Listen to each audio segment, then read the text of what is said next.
कि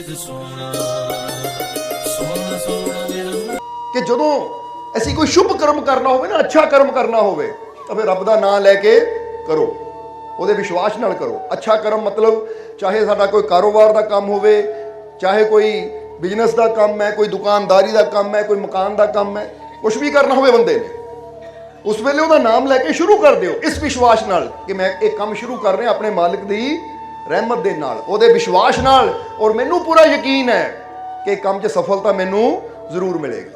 ਜਦੋਂ इस विश्वास नाल तुसीं कदम बढ़ा दिंदे हो तो वह मुहूर्त तो पल घड़ियां आपे ही शुभ हो जांदियां है। नहीं तो जरा सोच के दस्सिओ, सच दस्सिओ सानू कि अज बहुत शादियां होंदियां जिहड़ियां मुहूर्त देख के ही होंदियां है। फलाना दिन मुहूर्त चंगा, फलानी कुंडली चंगी, वो बड़े मिलाए जाते हैं ना उन्होंने कि भाई दोष देखो बच्चों के, कोई ग्रहां का दोष होवे, कोई किदां, फिर करो। तो बाद चों हुंदा की है, सब कुछ देख के मिलाया जाता है, पर बाद चों नतीजा रिजल्ट की निकलता है, कुछ समय बाद वही झगड़े, वही फसाद नॉर्मली जीवन दे विच शुरू हो जाते हैं। सो असीं एक चीज़ इत्थे संत पलटू दास जी के वचनों तो सीखनी भी है, समझनी भी है और अपने जीवन च उतारनी भी है। वो इशारा ही करते कि जीवन के जो दिन की शुरुआत होंगी है ना, जो दिन की शुरुआत का मतलब जो तेरी अख खुलती है, तो ऐसी एक गल कही दी सी कि पूरे विश्वास नाल अपने दिन की शुरुआत करो। समझते हो कि नहीं? जो अख खुले तो सब तो पहले यही गल कहो, अख खुलदी है, बिस्तर ते लेटे हो ना तुसीं, अख खुलती है तो सब तो पहले ही ऐ मेरे मालिक मैनू पूरा विश्वास है ये दिन आपकी रहमत नाल मैनू मिलिया, तो दिन मेरे वास्ते बहुत खुशियां भरिया होएगा, ये दिन मेरे वास्ते कामयाबी भरिया होएगा, ये दिन मेरे वास्ते सफलता भरिया होएगा, ये दिन मेरे वास्ते कामयाबी, सफलता, खुशियां, तंदुरुस्ती भरिया होएगा। जो इस विश्वास नाल असीं ना हर साह पूरे विश्वास नाल गुजारते हैं कि मैनू विश्वास है मेरा मालिक मेरे नाल है, तो तुसीं आप देखोगे तुहाडे मन में एक शांति, सुकून भी मिलेगी और हरे सारे काम भी तुहाडे सही होंदे चले जाएंगे। इसलिए लगन मुहूर्त झूठ सब और बिगाड़े काम। वो कहते इन्ना टाइम नहीं है, देखो जिंदगी अज है, जिदा ही दसिया कि डॉक्टर ने कहा देखो 2 दिन की जिंदगी है, तो मुहूर्त निकलता फिर 4 दिन बाद, तो फिर बंदा किदां वो आनंद लै पाएगा, किदां कामयाब हो पाएगा। इत्थे 2 दिन की गल तो बहुत बड़ी कह दी, एक इंसान का तो अगले पल का भी पता नहीं है। इसलिए जो करना है अपने मालिक के विश्वास नाल कर दईए बस। जिदा कबीर साहब भी कहते हैं ना, कल करे सो आज कर, वो भी यही इशारा है कि अच्छा कर्म उन्होंने याद करके कर दे बस, फिर चिंता ना करो दी, क्योंकि जो विश्वास नाल तू शुरू करेगा तो अपने आप ही हर स्थिति तेरे अनुकूल होंदी चली जाएगी। इसलिए प्रभात वेला, जो प्रभात वेले असीं जागते हैं तो फिर जिस तरह हमेशा दसीदा है कि जे अमृत वेले इंसान जाग जाता है ना, तो अमृत वेले जागण के नाल उहदे जीवन दीयां खुशियां, उहदे जीवन च कामयाबी, उहदे जीवन च सफलता का सूर्य भी उदय होना शुरू हो जाता है। ये गल याद रखना। इसलिए 2-3 पॉइंट अपने जीवन च तुसीं याद रखो। पहली चीज़ कि असीं कोशिश करनी है अमृत वेले जागण की। समझदे हो कि नहीं? अमृत वेले का मतलब ये नहीं कि 2:30 बजे उठ के बह जाइए, 1:30 बजे उठ के बह जाइए। कई सोचते कि शायद 2 बजे अमृत वेला शुरू हो जाता है। ऐसी कई बार दसीदा है कि सूरज निकल तो 1.5 घंटा पहला अमृत वेले की शुरुआत होंगी है। उस तो पहला टाइम सौण का टाइम ही होंदा है। समझते हो कि नहीं? उस तो पहला जिहड़ा समा होंदा है सौण का समा होंदा है। जिसले सूरज निकल तो 1.5 घंटा पहला असीं जाके उठ के सिमरन करिए, अपने मालिक का गुणगान करिए, तो वो साडी हैल्थ वास्ते, साडे माइंड वास्ते, या कह लो कि साडे आने वाले कल वास्ते ये चीज़ बहुत अच्छी होंदी है। ये वही है कि जिस तरह कि किसान अज अगर बीज बोंदा है तो आने वाले कल वास्ते उस बीज ने उन्होंने फायदा देना है, लाभ देना है। अगर अज तुसीं सुबह सवेरे उठ के अपने परमात्मा का गुणगान करते हो, उन्होंने याद करते हो, अच्छे विचारों के नाल, अच्छी सोच के नाल, विश्वास के नाल अपने दिन की शुरुआत करते हो, तो तुहाडा ये दिन तो अच्छा होएगा ही, आने वाला कल भी तुहाडा अच्छा होंदा चला जाएगा। इसलिए पहला गुण है, पहली चीज़ ये याद रखनी है, क्योंकि 3-4 इशारे करने हैं। फिर जिदा दसिया खुशियां का दिन है, क्योंकि आही टाइम होंदे है शब्द गाण दे, भंगड़े पाण दे। सत्संग तो चलो मालिक की किरपा नाल पूरे साल 365 दिन चलता ही रहता है, पर आ जिहड़ियां प्रभात फेरियां सानूं मौके मिलते ना अपने मालिक की उस्तत करन दा, गुणगान करन दा, शब्द गायन करन दा, या उहदे इश्क विच नच्चण दा, ये तो मौके साल च कुछ दिन ही होंदे है। इसलिए वो भी आनंद असीं लेना है। इसलिए इत्थे 4 इशारे, 3-4 इशारे ਸੋ ਪਹਿਲਾ ਇਸ਼ਾਰਾ ਸਮਝ ਆ ਗਈ ਕਿ ਅਸੀਂ ਅੰਮ੍ਰਿਤ ਵੇਲੇ ਉੱਠ ਕੇ, ਪ੍ਰਭਾਤ ਵੇਲੇ ਉੱਠ ਕੇ, ਸੂਰਜ ਨਿਕਲਣ ਤੋਂ ਪਹਿਲਾਂ ਉੱਠ ਕੇ ਵਿਸ਼ਵਾਸ ਦੇ ਨਾਲ ਦਿਨ ਦੀ ਸ਼ੁਰੂਆਤ ਕਰਨੀ ਹੈ, ਆਪਣੇ ਮਾਲਿਕ ਦੀ ਯਾਦ ਦੇ ਨਾਲ ਦਿਨ ਦੀ ਸ਼ੁਰੂਆਤ ਕਰਨੀ ਹੈ, ਪ੍ਰਭੂ ਦੇ ਸਿਮਰਨ ਦੇ ਨਾਲ ਦਿਨ ਦੀ ਸ਼ੁਰੂਆਤ ਕਰਨੀ ਹੈ। ਕਿਉਂਕਿ ਐਵੇਂ ਨਹੀਂ ਕਿਹਾ ਕਿ ਜਿਹੜਾ ਅੰਮ੍ਰਿਤ ਵੇਲੇ ਜਾਗਦਾ ਉਹਦੇ ਸੁੱਤੇ ਭਾਗ ਵੀ ਜਾਗਣੇ ਸ਼ੁਰੂ ਹੋ ਜਾਂਦੇ ਹੈ। ਤਾਂ ਜੇ ਇਨਸਾਨ ਅੰਮ੍ਰਿਤ ਵੇਲੇ ਨਹੀਂ ਜਾਗਦਾ, ਫਰਜ਼ ਕਰੋ ਸੂਰਜ ਨਿਕਲ ਜਾਂਦਾ, ਬੰਦਾ ਸੁੱਤਾ ਹੈ, ਅਗਰ ਇਹੀ ਬੰਦੇ ਦੀ ਰੂਟੀਨ ਬਣੀ ਰਹਿੰਦੀ ਹੈ ਤਾਂ ਉਹ ਘਰ 'ਚ ਬੇਬਰਕਤੀ ਆਣੀ ਸ਼ੁਰੂ ਹੋ ਜਾਂਦੀ, ਉਹ ਘਰ 'ਚ ਝਗੜੇ ਹੋਣੇ ਸ਼ੁਰੂ ਹੋ ਜਾਂਦੇ, ਉਹ ਘਰ ਦੇ ਵਿੱਚ ਅਸ਼ਾਂਤੀ ਫੈਲਣੀ ਸ਼ੁਰੂ ਹੋ ਜਾਂਦੀ ਹੈ। ਸਮਝ ਲੈਣਾ ਜ਼ਰਾ ਸਾਰਿਆਂ ਨੇ, ਕਿਉਂਕਿ ਅੱਜ ਜ਼ਿਆਦਾਤਰ ਘਰਾਂ 'ਚ ਅਸ਼ਾਂਤੀ ਕਿਉਂ ਰਹਿੰਦੀ ਹੈ, ਅੱਜ ਜ਼ਿਆਦਾਤਰ ਘਰਾਂ ਦੇ ਵਿੱਚ ਝਗੜੇ ਕਿਉਂ ਹੁੰਦੇ ਹੈ? ਤਾਂ ਕਾਰਨ ਤੁਸੀਂ ਦੇਖ ਲਿਓ ਕਿ ਜ਼ਿਆਦਾਤਰ ਉੱਥੇ ਕਾਰਨ ਇਹੀ ਹੁੰਦਾ ਕਿ ਬੰਦੇ ਨੂੰ ਲੇਟ ਉੱਠਣ ਦੀ ਆਦਤ ਹੁੰਦੀ ਹੈ। ਇਸ ਲਈ ਅਗਰ ਅਸੀਂ ਸਾਰੇ ਇਹ ਨਿਯਮ ਬਣਾ ਲਈਏ ਤਾਂ ਉਸ ਵੇਲੇ ਨੂੰ ਗੁਰੂਆਂ ਰਹਿਬਰਾਂ ਨੇ ਅੰਮ੍ਰਿਤ ਵੇਲਾ ਇਸੇ ਲਈ ਕਿਹਾ ਕਿ ਅੰਮ੍ਰਿਤ ਦੇ ਅਸੀਂ ਬਹੁਤ ਨੇੜੇ ਹੁੰਦੇ ਹਾਂ। ਅੰਮ੍ਰਿਤ ਆਂਦਾ ਹੈ ਪਰ ਅਸੀਂ ਉਹ ਅੰਮ੍ਰਿਤ ਤੋਂ ਵਾਂਝੇ ਰਹਿ ਜਾਂਦੇ ਹਾਂ। ਇਸ ਲਈ ਪਹਿਲਾ ਨਿਯਮ ਇਹ ਜੀਵਨ ਦਾ ਬਣਾਉਣਾ ਹੈ। ਔਰ ਦੂਸਰਾ ਨਿਯਮ ਜੋ ਇਸ਼ਾਰਾ ਕੀਤਾ ਹੈ ਕਿ ਜਦੋਂ ਕੋਈ ਵੀ ਕੰਮ ਕਰਨਾ ਨਾ, ਪਲਟੂ ਸ਼ੁਭ ਦਿਨ ਸ਼ੁਭ ਘੜੀ, ਜਦੋਂ ਕੋਈ ਵੀ ਕੰਮ ਕਰਨਾ ਹੈ ਤਾਂ ਜਦੋਂ ਕੰਮ ਕਰਨਾ ਹੈ ਪੂਰੇ ਵਿਸ਼ਵਾਸ ਨਾਲ, ਆਪਣੇ ਮਾਲਿਕ ਨੂੰ ਯਾਦ ਕਰਕੇ, ਪ੍ਰਮਾਤਮਾ ਪ੍ਰਭੂ ਨੂੰ ਯਾਦ ਕਰਕੇ ਕਿ ਮੈਂ ਕੰਮ ਉਹਦੇ ਨਾਮ ਨਾਲ ਸ਼ੁਰੂ ਕਰ ਰਿਹਾ ਹਾਂ ਔਰ ਮੈਨੂੰ ਵਿਸ਼ਵਾਸ ਹੈ ਮੈਨੂੰ ਕਾਮਯਾਬੀ ਜ਼ਰੂਰ ਮਿਲੇਗੀ। ਤਾਂ ਫਿਰ ਲਗਨ ਮੁਹੂਰਤ ਦੀ ਚਿੰਤਾ ਕਰਨ ਦੀ ਸਾਨੂੰ ਜ਼ਰੂਰਤ ਨਹੀਂ ਹੈ, ਫਿਕਰ ਕਰਨ ਦੀ ਲੋੜ ਨਹੀਂ ਹੈ ਕਿ ਰਾਹੂ ਕਿੱਥੇ ਹੈ ਤੇ ਕੇਤੂ ਕਿੱਥੇ ਹੈ, ਸ਼ਨੀ ਕਿੱਥੇ ਹੈ ਤਾਂ ਮੰਗਲ ਕਿੱਥੇ ਹੈ। ਨਹੀਂ, ਇਹ ਸਾਰੀਆਂ ਚੀਜ਼ਾਂ ਉਹਦੀਆਂ ਬਣਾਈਆਂ ਹੈ। ਜਦੋਂ ਉਹਨੇ ਪਕੜ ਲਿਆ, ਅਸੀਂ ਜਦੋਂ ਇਹ ਕਈ ਵਾਰ ਦੱਸੀ ਨਾ, ਜੜ ਨੂੰ ਹੀ ਪਕੜ ਲਿਆ ਤਾਂ ਪੇੜ ਦੇ ਅੰਦਰ ਜੋ ਨਾ ਫੁੱਲ ਹੈ, ਪੱਤੇ ਹੈ, ਉਹ ਸਭ ਕੁਝ ਜੜ ਦੇ ਅੰਦਰ ਹੀ ਆ ਜਾਂਦਾ ਹੈ। ਸਮਝਦੇ ਹੋ ਕਿ ਨਹੀਂ? ਜਿੱਦਾਂ ਕਹਿੰਦੇ ਆ ਨਾ ਕਿ ਜੂ ਰਾਜਾ ਕੇ ਰਹਿਤ ਹੀ ਰਹਿਤ ਫੌਜ ਕਾ ਸੰਗ। ਸਮਝਦੇ ਹੋ ਕਿ ਨਹੀਂ? ਕਿ ਜੇ ਤੂੰ ਰਾਜੇ ਦਾ ਹੋ ਗਿਆ ਜਾਂ ਰਾਜੇ ਨੂੰ ਆਪਣੇ ਵੱਲ ਕਰ ਲਿਆ ਤਾਂ ਰਾਜੇ ਦੀ ਫੌਜ ਤਾਂ, ਰਾਜੇ ਦੀ ਸੈਨਾ ਤਾਂ ਆਪਣੇ ਆਪ ਹੀ ਤੇਰੇ ਵੱਲ ਹੋ ਜਾਏਗੀ। ਹੁਣ ਇੱਥੇ ਅਗਰ ਅਸੀਂ ਆਪਣੇ ਪ੍ਰਮਾਤਮਾ ਨੂੰ, ਪ੍ਰਭੂ ਨੂੰ ਹੀ ਆਪਣਾ ਬਣਾ ਲਿਆ, ਉਹਦੇ ਨਾਲ ਪ੍ਰੇਮ ਪਾ ਲਿਆ, ਉਹਦੇ ਨਾਲ ਪ੍ਰੇਮ ਦੀ ਤਾਰ ਜੋੜ ਲਈ, ਉਹ ਸਾਡਾ ਹੋ ਗਿਆ, ਤਾਂ ਬਾਕੀ ਆ ਸੈਨਾ ਹੀ ਆ ਉਹਦੀ। ਸੈਨਾ ਮਤਲਬ ਹਰ ਚੀਜ਼ ਨੂੰ ਉਹਨੇ ਹੀ ਪੈਦਾ ਕੀਤਾ ਹੈ, ਚਾਹੇ ਸੂਰਜ ਹੈ, ਚਾਹੇ ਚੰਦ ਹੈ, ਚਾਹੇ ਸਿਤਾਰੇ ਹੈ। ਜਿਹੜਾ ਉਹਦਾ ਹੋ ਗਿਆ ਫਿਰ ਉਹਦੀ ਬਣਾਈ ਕੋਈ ਚੀਜ਼ ਉਹਦਾ ਬੁਰਾ ਤਾਂ ਕਰ ਹੀ ਨਹੀਂ ਸਕਦੀ। ਸਮਝਦੇ ਹੋ? ਇਸ ਲਈ ਅਸੀਂ ਕਿਸੇ ਹੋਰ ਚੀਜ਼ ਦੀ ਫਿਕਰ ਕਰਨ ਦੀ ਬਜਾਏ ਫਿਕਰ ਕਰੀਏ ਹਰ ਚੀਜ਼ ਨੂੰ ਬਣਾਉਣ ਵਾਲੇ ਉਹ ਦਾਤੇ ਦੀ, ਕਿ ਕਿਸ ਤਰ੍ਹਾਂ ਅਸੀਂ ਆਪਣੇ ਵਿਸ਼ਵਾਸ ਦੀ ਤਾਰ, ਆਪਣੇ ਪ੍ਰੇਮ ਦੀ ਤਾਰ ਆਪਣੇ ਉਸ ਮਾਲਿਕ ਨਾਲ ਜੋੜ ਸਕਦੇ ਹਾਂ, ਪ੍ਰਮਾਤਮਾ ਪ੍ਰਭੂ ਦੇ ਨਾਲ ਜੋੜ ਸਕਦੇ ਹਾਂ। ਕਿਉਂਕਿ ਜੇ ਉਹ ਸਾਡਾ ਹੈ ਤਾਂ ਹੋਰ ਕਿਸੇ ਚੀਜ਼ ਦੀ ਫਿਕਰ ਕਰਨ ਦੀ ਸਾਨੂੰ ਜ਼ਰੂਰਤ ਹੀ ਨਹੀਂ ਹੈ। ਇਸ ਲਈ ਦੂਸਰੀ ਚੀਜ਼ ਕਿ ਕੋਈ ਵੀ ਕਰਮ ਕਰਨਾ ਹੈ ਤਾਂ ਬਸ ਵਿਸ਼ਵਾਸ ਦੇ ਨਾਲ ਸ਼ੁਰੂ ਕਰੋ, ਯਕੀਨ ਦੇ ਨਾਲ ਸ਼ੁਰੂ ਕਰੋ। ਕਿਉਂਕਿ ਅਸੀਂ ਇੱਕ ਲਾਈਨ ਕਹੀ ਦੀ ਹੈ ਨਾ ਕਿ ਅਸਫਲ ਇਨਸਾਨ ਅਗਰ ਅਸਫਲ ਹੋਣਾ ਹੈ ਤਾਂ ਕਿਸਮਤ ਜਾਂ ਭਾਗਿਆ ਤੇ ਭਰੋਸਾ ਕਰਨਾ ਸ਼ੁਰੂ ਕਰ ਦਿਓ। ਕਿਉਂਕਿ ਜਿਹੜਾ ਭਾਗਿਆ ਜਾਂ ਕਿਸਮਤ ਤੇ ਭਰੋਸਾ ਕਰਕੇ ਬੈਠਾ ਰਹਿੰਦਾ ਹੈ ਨਾ, ਉਹ ਕਦੀ ਜੀਵਨ 'ਚ ਕਾਮਯਾਬ ਨਹੀਂ ਹੁੰਦਾ, ਉਹ ਅਸਫਲ ਹੁੰਦਾ ਚਲਾ ਜਾਂਦਾ ਹੈ। ਤਾਂ ਜੇ ਸਫਲ ਹੋਣਾ ਹੈ ਤਾਂ ਖੁਦ ਤੇ ਔਰ ਆਪਣੇ ਖੁਦਾ ਤੇ, ਯਾਨੀ ਆਪਣੇ ਆਪ ਤੇ, ਤਾਂ ਆਪਣੇ ਰੱਬ ਤੇ ਭਰੋਸਾ ਕਰਨਾ ਸ਼ੁਰੂ ਕਰ ਦਿਓ। ਕਿਉਂਕਿ ਕਿਸਮਤ ਤੇ ਭਰੋਸਾ ਕਰਨ ਵਾਲਾ ਕੀ ਕਹਿੰਦਾ ਹੈ, ਜ਼ਰਾ ਸੋਚ ਕੇ ਦੇਖੋ। ਕਿਸਮਤ ਤੇ ਭਰੋਸਾ ਕਰਨ ਵਾਲਾ ਕਹਿੰਦਾ ਹੈ ਬਹਿ ਜਾ ਯਾਰ, ਜੇ ਕਿਸਮਤ 'ਚ ਹੋਇਆ ਤਾਂ ਮਿਲ ਜਾਏਗਾ। ਸਮਝਦੇ ਹੋ ਕਿ ਨਹੀਂ? ਹੁਣ ਤੁਸੀਂ ਫਰਜ਼ ਕਰੋ, ਤੁਸੀਂ ਲੰਗਰ ਛਕਿਆ ਨਾ, ਤੁਸੀਂ ਸਾਰਿਆਂ ਨੇ ਉਹ ਲੰਗਰ ਛਕਿਆ, ਤੁਸੀਂ ਸਾਰਿਆਂ ਨੂੰ, ਤੁਹਾਨੂੰ ਪਤਾ ਕਿ ਅਨਾਉਂਸਮੈਂਟ ਹੋ ਗਈ, ਪੰਕਤੀਆਂ ਲਗਾ ਲਓ, ਤੁਸੀਂ ਨਾਲ ਹੀ ਪੰਕਤੀਆਂ 'ਚ ਬਹਿ ਗਏ ਤੇ ਇੱਕ ਆਦਮੀ ਜਾ ਕੇ ਬਾਹਰ ਕੇ ਬਹਿ ਜਾਵੇ, ਮੇਰੀ ਕਿਸਮਤ 'ਚ ਹੋਇਆ ਤਾਂ ਇੱਥੇ ਆ ਜਾਏਗਾ, ਉਹਨੂੰ ਮਿਲੇਗਾ। ਚਲੋ, ਪਰ ਕਦੋਂ? ਜਦੋਂ ਜਿਹੜੇ ਮਿਹਨਤ ਕਰਨ ਵਾਲੇ ਆ ਨਾ, ਕਰਮ ਕਰਨ ਵਾਲੇ, ਉਹ ਖਾ ਕੇ ਹਟ ਜਾਣਗੇ, ਜੋ ਬਚਿਆ ਖੁਚਿਆ ਫਿਰ ਉਹਨੂੰ ਮਿਲ ਜਾਏਗਾ, ਪਈਆ ਵੀ ਬੈਠਾ ਦੇ ਦਿਓ ਇਹਨੂੰ ਵੀ। ਯਾਨੀ ਕਿਸਮਤ ਦੇ ਭਰੋਸੇ ਕਰਨ ਵਾਲੇ, ਬੈਠਣ ਵਾਲੇ ਨੂੰ ਉਨਾ ਕੁ ਮਿਲਦਾ ਜਿੰਨੇ ਮਿਹਨਤ ਕਰਨ ਵਾਲੇ ਛੱਡ ਦਿੰਦੇ। ਸਮਝ ਆ ਰਹੀ ਸਾਡੀ ਗੱਲ? ਜਿਹੜਾ ਮਿਹਨਤ ਕਰਕੇ ਅੱਗੇ ਵਧਣ ਵਾਲਾ ਹੈ ਨਾ, ਆਪਣੇ ਰੱਬ ਦੇ ਵਿਸ਼ਵਾਸ ਨਾਲ ਅੱਗੇ ਵਧਣ ਵਾਲਾ ਹੈ, ਜੋ ਉਹਦੇ ਕੋਲੋਂ ਬਚ ਜਾਵੇ ਉਹ ਜ਼ਰੂਰ ਉਹਨਾਂ ਦੇ ਪੱਲੇ ਪੈ ਜਾਂਦਾ ਹੈ। ਤਾਂ ਜਿਹੜੇ ਮਿਹਨਤ ਕਰਨ ਵਾਲੇ, ਆਪਣੇ ਰੱਬ ਤੇ, ਆਪਣੀ ਕਰਨੀ ਤੇ, ਆਪਣੇ ਮਾਲਿਕ ਤੇ ਵਿਸ਼ਵਾਸ ਕਰਨ ਵਾਲੇ ਹੈ, ਉਹ ਕਹਿੰਦੇ ਮੈਨੂੰ ਪਤਾ ਸਫਲਤਾ ਨੇ ਮੇਰੇ ਤੱਕ ਨਹੀਂ ਆਣਾ, ਮੈਨੂੰ ਹੀ ਚੱਲ ਕੇ ਸਫਲਤਾ ਤੱਕ ਜਾਣਾ ਪੈਣਾ ਹੈ। ਸਮਝਦੇ ਹੋ?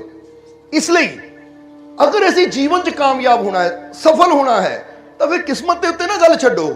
ਕਿਉਂਕਿ ਬਹੁਤ ਵਾਰ ਅਸੀਂ ਦੱਸਿਆ ਕਿ ਕਈ ਵਾਰ ਕਿਸਮਤ ਵੀ ਇੰਤਜ਼ਾਰ ਕਰਦੀ ਹੁੰਦੀ ਕਿ ਭਾਈ ਤੂੰ ਮਿਹਨਤ ਕਰ ਤਾਂ ਮੈਨੂੰ ਚਮਕਾ। ਜਿੱਦਾਂ ਭਾਂਡੇ ਪਏ ਹੈ ਨਾ ਰਸੋਈ ਦੇ ਵਿੱਚ, ਇੰਤਜ਼ਾਰ ਕਰਦੇ ਕੋਈ ਆਵੇ ਤਾਂ ਸਾਨੂੰ ਸਾਫ਼ ਕਰੇ, ਸਾਨੂੰ ਘਸਾ ਕੇ ਚਮਕਾਵੇ। ਇਸੇ ਤਰ੍ਹਾਂ ਕਈ ਵਾਰ ਸਾਡਾ ਮੁਕੱਦਰ ਕਿਸਮਤ ਵੀ ਇੰਤਜ਼ਾਰ ਕਰਦੀ ਹੁੰਦੀ ਕਿ ਮਿਹਨਤ ਕਰੇ, ਕਰਮ ਕਰੇ, ਤਾਂ ਕਿ ਮੈਂ ਕਈਆਂ ਸਾਲਾਂ ਤੋਂ ਮੈਂ ਇੱਦਾਂ ਹੀ ਪਈ ਹੋਈ ਹਾਂ, ਕੋਈ ਤਾਂ ਆਵੇ ਮੈਨੂੰ ਚਮਕਾਵੇ। कोई तो मेहनत करके मैनू निखारे। इसलिए याद रखना हमेशा कि किस्मत के भरोसे बैठण वाला जीवन च असफल होंदा चला जाता है। इसलिए कभी किस्मत के भरोसे ना बैठो, किस्मत होया तो मिल जाएगा। जब अं कई बार इशारा करीदा बच्चे ने पास होना होवे, वो मन च सोचे किस्मत होया पास हो जावांगे, पढ़ के की लेना असीं, किताब नूं हत्थ ला के की लेना है असीं, किस्मत होया तो हो जावांगे पास। समझ दिओ, एक बंदे ने नौकरी तलाश करनी है, घर ही बैठा रहे, किते ऑफिस जाके इंटरव्यू देवे ना, रिज्यूम देवे ना, तो सोचे किस्मत होएगी तो मिल जाएगी। भाई घर बैठिया नूं कोई चीज़ नहीं मिलनी, क्योंकि चीज़ उदों मिलती जो इंसान मेहनत करन नूं तैयार है। इसलिए इतिहास दे विच ये चीज़ बड़ी प्यारी दसी गई है। इतिहास क्यों कि बंदा पिछलियां नूं देख के ना समझ सकता है कि जिहड़े किस्मत के भरोसे बैठण वाले वो कित्थे सी, ते जिहड़े मेहनत करने वाले अपने रब ते विश्वास करके कदम अगे वधाउण वाले सी, वो कित्थों कित्थे पहुंच गए। क्योंकि खुद गलतियां करके सीखण वास्ते जिंदगी बड़ी छोटी है। अगर ऐसी जीवन च कामयाब होना है तो दूजे की गलती तो आप सीखो कि अगर वो ये गलती करके इतना गिर सकता है तो हुण ये नहीं कि मैं भी गलती करके गिरा, बल्कि मैं सीखा और अपने आप को बचावां कि मैं गिरा ना। क्योंकि दूजियां की गलती तो सीख के अगे वधण वाला ही बुद्धिमान हुंदा है, तो मूर्ख हुंदा दूजियां नूं गिरदा देख के खुद गलती करके गिरदा चला जाता है। यही तो फर्क हुंदा है। तां ही तां एक बड़ी प्यारी गल कही कि मूर्ख और बुद्धिमान च फर्क की है कि मूर्ख हमेशा दूजियां दे दोष देखता है, उन्होंने अपने दोष नज़र नहीं आते। समझते हो कि नहीं? हुण तुसीं चैक करना कि तुसीं बुद्धिमान हो या मूर्ख, क्योंकि कई बार ना वो एक सानूं दिता जाता है। हुण जे तो आपां परख सकते हैं कि असीं साडा लैवल बुद्धिमानां च है या मूर्खां च है। कोई टैसट हुंदे इदां दे कि वो आपां कोई सवाल हुंदे इदां दे जिहड़े असीं अपने आप नूं पुੱਛ के जान सकते हैं कि साडा लैवल किहड़ा है।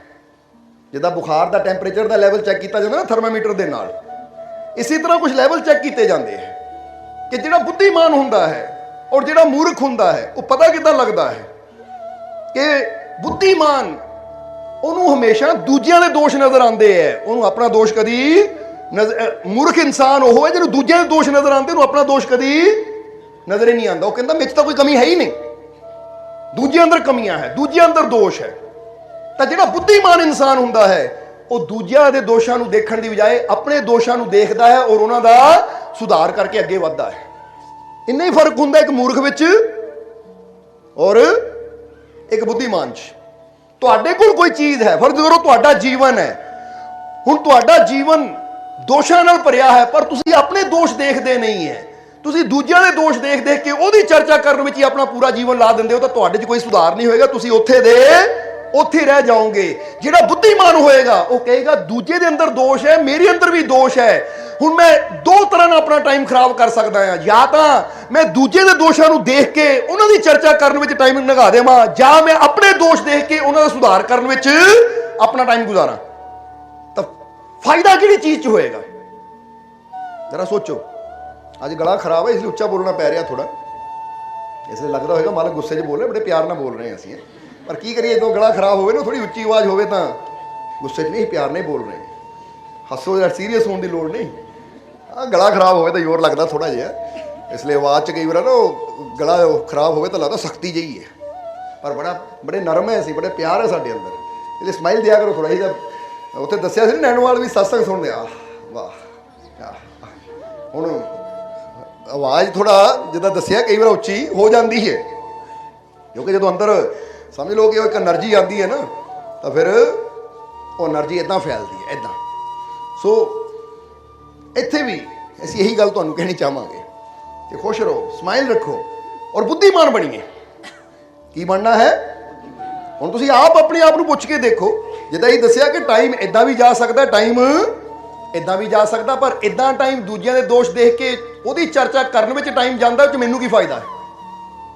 बल्कि उल्टा मैं ज़्यादा दोषी हो रहा हाँ, उल्टा मैं ज़्यादा बुराई कर करके गुनाह कर करके दुनिया की नज़र च भी बुरा बन रहा, तो अपने रब दी नज़र च भी बुरा बन रहा है। पर अगर वही टाइम मैं अपने दोषों को देखा कि मेरे अंदर जिहड़ियां कमियां है इन्हां दा सुधार किदां कर सकदा हाँ, वो टाइम मैं अपनियां कमियां को देख के उन्हां दा सुधार करने में लावां, तो मैं अगे तो अगे बैटर हो सकता है। समझदे हो कि नहीं? इस करके एक गल हमेशा याद रखो, अज जिन्ने भी महान लोग हैं ना, चाहे संत महापुरुष गुरु रहबर जो भी है, ਉਹ ਇੱਕਦਮ 'ਚ ਨਹੀਂ ਉੱਥੇ ਪਹੁੰਚ ਗਏ। ਕਮੀਆਂ ਹਰ ਇੱਕ ਦੇ ਅੰਦਰ ਸੀਗੀਆਂ, ਪਰ ਉਹਨਾਂ ਨੇ ਕੀ ਕੀਤਾ? ਕਿਉਂ ਇਬਾਦਤ ਕੀਤੀ? ਕਿਉਂ ਤਪੱਸਿਆ ਕੀਤੀ? ਤਪੱਸਿਆ ਦਾ ਮਤਲਬ ਹੀ ਇਹ ਸੀ ਕਿ ਆਪਣੀਆਂ ਕਮੀਆਂ ਨੂੰ ਧੀਰੇ ਧੀਰੇ ਧੀਰੇ ਧੀਰੇ ਉਹ ਦੂਰ ਕਰਦੇ ਚਲੇ ਗਏ। ਔਰ ਕਰਦਿਆਂ ਕਰਦਿਆਂ ਕਰਦਿਆਂ ਕਰਦਿਆਂ ਇੱਕ ਦਿਨ ਉਸ ਉਚਾਈ ਤੇ ਪਹੁੰਚ ਗਏ। ਜਿਹਦਾ ਹੀ ਦੱਸਿਆ ਕਿ ਕਿਸੇ ਵੀ ਸਿਖਰ ਨੂੰ ਯਕਦਮ ਨਹੀਂ ਪਾਇਆ ਜਾਂਦਾ।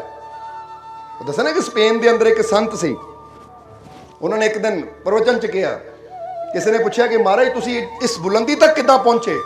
ਤਾਂ ਕਹਿੰਦੇ ਕਦੀ ਮੈਂ ਵੀ ਤੁਹਾਡੀ ਤਰ੍ਹਾਂ ਪਾਪੀ ਸੀ, ਕਦੀ ਮੈਂ ਵੀ ਤੁਹਾਡੀ ਤਰ੍ਹਾਂ ਪਾਪੀ ਸੀ, ਮੇਰੇ ਅੰਦਰ ਵੀ ਪਾਪ ਸੀ, ਮੇਰੇ ਅੰਦਰ ਵੀ ਬੁਰਾਈਆਂ ਸੀ, ਪਰ ਫਿਰ ਮੈਂ ਫੈਸਲਾ ਕੀਤਾ ਹਰ ਦਿਨ ਆਪਣਾ ਸੁਧਾਰ ਕਰਨ ਦਾ, ਆਪਣੀਆਂ ਕਮੀਆਂ ਨੂੰ ਦੂਰ ਕਰਨ ਦਾ। ਔਰ ਉਹ ਕਮੀਆਂ ਨੂੰ ਦੂਰ ਕਰਦਿਆਂ ਕਰਦਿਆਂ ਕਰਦਿਆਂ ਕਰਦਿਆਂ ਅੱਜ ਮੈਂ ਇੱਥੇ ਪਹੁੰਚ ਗਿਆ। ਇਹ ਕੀ ਇਸ਼ਾਰਾ ਹੈ ਕਿ ਬੰਦਾ ਆਪਣੀਆਂ ਕਮੀਆਂ ਨਾ ਦੇਖੇ ਕਿ ਮੇਰੇ ਅੰਦਰ ਇੰਨੀਆਂ ਕਮੀਆਂ ਹੈ, ਮੈਂ ਕਦੀ ਅੱਛਾ ਹੋ ਨਹੀਂ ਸਕਦਾ ਜਾਂ ਮੈਂ ਕਦੀ ਮਹਾਨ ਹੋ ਹੀ ਨਹੀਂ ਸਕਦਾ। ਕਿਉਂਕਿ ਫਿਰ ਕਹਾਂਗੇ ਕਿ ਮਹਾਨਤਾ ਇੱਕ ਦਿਨ 'ਚ ਨਹੀਂ ਪ੍ਰਾਪਤ ਕੀਤੀ ਜਾਂਦੀ। ਸਮਝਦੇ ਹੋ ਕਿ ਨਹੀਂ? ਬੜੀ ਤੋਂ ਬੜੀ ਮੰਜ਼ਿਲ ਵੀ ਇੱਕ ਇੱਕ ਕਦਮ ਦੇ ਨਾਲ ਹੀ ਹਾਸਲ ਕੀਤੀ ਜਾਂਦੀ ਹੈ। ਇਸੇ ਤਰ੍ਹਾਂ ਬੜੀ ਤੋਂ ਬੜੀ ਉਚਾਈ ਤੱਕ ਜਾਂ ਬੜੀ ਤੋਂ ਬੜੀ ਅੱਛਾਈ ਤੱਕ ਪਹੁੰਚਣ ਵਾਸਤੇ ਸਾਨੂੰ ਇੱਕ ਇੱਕ ਕਦਮ ਵਧਾਉਣਾ ਪੈਂਦਾ। ਅਗਰ ਅਸੀਂ ਫੈਸਲਾ ਕਰ ਲਈਏ ਕਿ ਮੈਂ ਅੱਜ ਤੋਂ ਦੂਜਿਆਂ ਦੇ ਦੋਸ਼ ਨਹੀਂ ਦੇਖਣੇ, ਮੈਂ ਦੂਜਿਆਂ ਦੇ ਦੋਸ਼ ਦੇਖ ਕੇ ਉਹਨਾਂ ਦੀ ਚਰਚਾ ਕਰਨ ਵਿੱਚ ਆਪਣਾ ਸਮਾਂ ਖਰਾਬ ਨਹੀਂ ਕਰਨਾ, ਕਿਉਂਕਿ ਸਮਾਂ ਮੇਰੇ ਕੋਲ ਗਿਣਤੀ ਦਾ ਹੈ। ਗਿਣਤੀ ਦੇ ਸਵਾਂਸ ਹੈ ਕਿ ਨਹੀਂ? ਗਿਣਤੀ ਦੇ ਨੇ ਸਵਾਂਸੇ ਤੇਰੇ, ਜਾਣੇ ਕਦੋਂ ਮੁੱਕ ਜਾਵਣਗੇ। ਬੀਤ ਗਏ ਜੋ ਪਲ ਸੁਨਹਿਰੇ, ਪਰਤ ਕਦੇ ਨਹੀਂ ਆਵਣਗੇ। ਇਹ ਸਵਾਂਸ ਗਿਣਤੀ ਦੇ ਹੈ। ਔਰ ਕਈ ਵਾਰ ਐਸੀ ਦੱਸੀਦਾ ਹੈ ਕਿ ਜੇਬ 'ਚ ਪਏ ਧਨ ਦੀ ਤਾਂ ਬੰਦਾ ਫਿਕਰ ਕਰਦਾ ਹੈ ਕਿ ਗਿਣਤੀ ਦਾ ਧਨ ਹੈ ਭਾਈ, ਇਹਨੂੰ ਸਹੀ ਜਗ੍ਹਾ ਖਰਚ ਕਰਨਾ ਹੈ, ਤਾਂ ਕਦੀ ਇਹ ਫਿਕਰ ਨਹੀਂ ਕਰਦਾ ਕਿ ਸਵਾਂਸ ਵੀ ਤਾਂ ਮੇਰੇ ਤੋਂ, ਸਮਾਂ ਵੀ ਤਾਂ ਮੇਰੇ ਤੋਂ ਗਿਣਤੀ ਦਾ ਹੀ ਹੈ, ਇਹਨੂੰ ਵੀ ਸੋਚ ਸਮਝ ਕੇ ਖਰਚ ਕਰਾਂ, ਉਸ ਜਗ੍ਹਾ ਇਹਨੂੰ ਖਰਚ ਕਰਾਂ ਜਿੱਥੇ ਮੈਨੂੰ ਕੋਈ ਆਉਣ ਵਾਲੇ ਸਮੇਂ 'ਚ ਬੈਨੀਫਿਟ ਹੋਵੇ, ਫਾਇਦਾ ਹੋਵੇ, ਲਾਭ ਹੋਵੇ। ਉਸ ਜਗ੍ਹਾ ਮੈਂ ਆਪਣੇ ਧਨ ਨੂੰ ਵੀ ਖਰਚ ਕਰਨ ਤੋਂ ਡਰਦਾ ਹਾਂ ਕਿ ਜਿੱਥੇ ਕੋਈ ਫਾਇਦਾ ਨਾ ਹੋਵੇ। ਤਾਂ ਉਹ ਜਗ੍ਹਾ ਸਮੇਂ ਨੂੰ ਵੀ ਖਰਚ ਕਰਨ ਤੋਂ ਡਰੋ ਕਿ ਕਿਸੇ ਦੀ ਨਿੰਦਿਆ ਕਰਨ ਵਿੱਚ, ਕਿਸੇ ਦੇ ਦੋਸ਼ਾਂ ਨੂੰ ਦੇਖਣ 'ਚ, ਕਿਸੇ ਦੀ ਬੁਰਾਈ ਕਰਨ 'ਚ, ਕਿਸੇ ਨਾਲ ਝਗੜਾ ਕਰਨ 'ਚ, ਕਿਸੇ ਨਾਲ ਲੜਾਈ ਕਰਨ 'ਚ, ਕਿਸੇ ਨੂੰ ਗਾਲੀ ਗਲੋਚ ਕਰਨ ਦੇ ਵਿੱਚ ਜਿਹੜਾ ਸਮਾਂ ਜਾ ਰਿਹਾ ਹੈ ਉਹ ਮੇਰਾ ਵਿਅਰਥ ਜਾ ਰਿਹਾ, ਉਹਨੂੰ ਬਚਾਵਾਂ ਮੈਂ।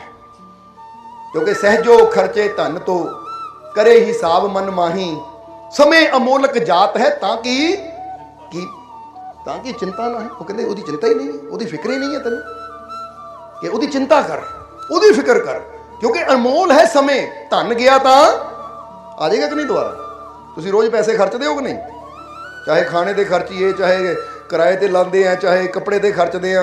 ਜੇ 500 ਖਰਚਦੇ ਤਾਂ ਪਤਾ ਦੁਬਾਰਾ 500 ਆ ਵੀ ਜਾਣਾ ਹੈ। ਜੇ 1000 ਖਰਚਦੇ 1000 ਆ ਵੀ ਜਾਣਾ ਹੈ। ਪਰ ਹੁਣ ਜਰਾ ਸੋਚੋ, ਆਹ ਦਿਨ ਜਿਹੜਾ ਬੀਤ ਗਿਆ ਮੁੜ ਕੇ ਆਉਣਾ ਹੈ। ਆ ਪਲ ਜਿਹੜੇ ਬੀਤ ਗਏ ਮੁੜ ਕੇ, ਅੱਜ ਕਿੰਨੀ ਤਰੀਕ ਹੈ? 22 ਮਾਰਚ 2000, ਵਾਹ 22 ਹੋਈ ਹੈ, 22 ਮਾਰਚ 2022 ਤੇ 22।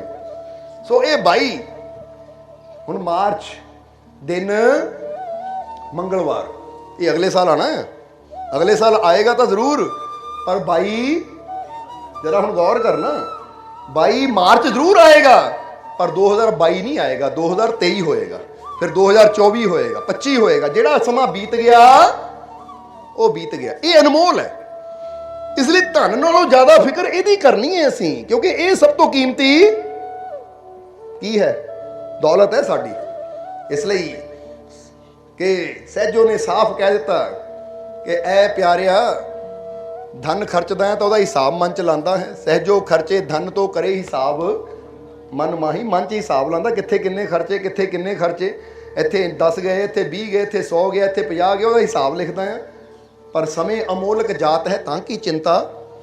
ਉਹ ਤੂੰ ਇੰਨਾ ਅਨਮੋਲ ਸਮੇਂ ਤੇਰਾ ਹੱਥੋਂ ਨਿਕਲਦਾ ਜਾ ਰਿਹਾ, ਕਦੀ ਉਹਦੀ ਫਿਕਰ ਵੀ ਕਰ, ਉਹਦੀ ਚਿੰਤਾ ਕਰ ਕਿ ਜਾ ਕਿੱਥੇ ਰਿਹਾ ਹੈ। ਇਸ ਲਈ ਅੱਜ ਤੋਂ ਕੀ ਬਣਨਾ ਹੈ? ਬੁੱਧੀਮਾਨ। ਬੁੱਧੀਮਾਨ ਕੌਣ ਹੈ? ਦੇਖੀਏ, ਪਤਾ ਲੱਗ ਗਿਆ ਨਾ ਤੁਹਾਨੂੰ। ਮੂਰਖ ਕੌਣ ਹੈ ਔਰ ਬੁੱਧੀਮਾਨ ਕੌਣ ਹੈ? ਹੁਣ ਬੋਲ ਕੇ ਦੱਸ ਦਿਓ। ਮੂਰਖ ਉਹ ਹੈ ਜਿਹੜਾ ਦੂਜਿਆਂ ਦੇ ਦੋਸ਼ ਦੇਖਦਾ ਹੈ ਔਰ ਉਹਨਾਂ ਦੀ ਚਰਚਾ ਕਰਨ ਵਿੱਚ ਹੀ, ਜਿੱਦਾਂ ਕਹਿ ਲੋਗੇ ਉਹਨਾਂ ਦੀ ਨਿੰਦਿਆ, ਉਹ ਫਲਾਣਾ ਇਦਾਂ, ਫਲਾਣਾ ਉਦਾਂ, ਉਹ ਨਿੰਦਿਆ ਵਿੱਚ ਹੀ ਟਾਈਮ ਲਗਾ ਦਿੰਦਾ, ਸਮਾਂ ਲਗਾ ਦਿੰਦਾ ਹੈ। ਕਿਉਂਕਿ ਮੂਰਖ ਮੰਨਦਾ ਹੀ ਨਹੀਂ, ਐਕਸੈਪਟ ਨਹੀਂ ਕਰਦਾ ਕਿ ਮੇਰੇ ਅੰਦਰ ਕਮੀ ਹੈ, ਮੇਰੇ ਅੰਦਰ ਦੋਸ਼ ਹੈ। ਉਹ ਕਹਿੰਦਾ ਮੇਰੇ ਅੰਦਰ ਦੋਸ਼ ਨਹੀਂ ਹੈ, ਦੂਜੇ ਅੰਦਰ ਦੋਸ਼ ਹੈ, ਉਹਨਾਂ ਦੀ ਗੱਲ ਕਰਨ 'ਚ ਟਾਈਮ ਗਵਾ ਦਿੰਦਾ ਹੈ। ਤਾਂ ਬੁੱਧੀਮਾਨ ਇਨਸਾਨ ਉਹ ਆਪਣੇ ਦੋਸ਼ਾਂ ਨੂੰ ਦੇਖਦਾ ਹੈ ਔਰ ਉਹਨਾਂ ਨੂੰ ਦੇਖ ਕੇ ਉਹਨਾਂ ਦਾ ਸੁਧਾਰ ਕਰਦਾ ਹੈ ਔਰ ਉਹਨੂੰ ਸਹੀ ਕਰਨ ਦੀ ਕੋਸ਼ਿਸ਼ ਕਰਦਾ ਹੈ।